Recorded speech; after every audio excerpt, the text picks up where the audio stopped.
ay magwawalay upang napahin ang landas patungo sa ating bukas. Masakit man sa damdamin, iwanan ang nakaraan.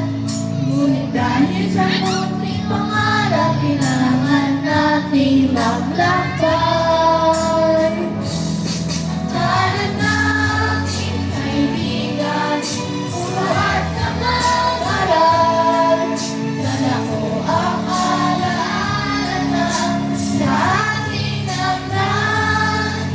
Ngunit nating mga pangarap, dalangin ko sabay kapal. Nawa'y sabay bagong bukas, tayo ay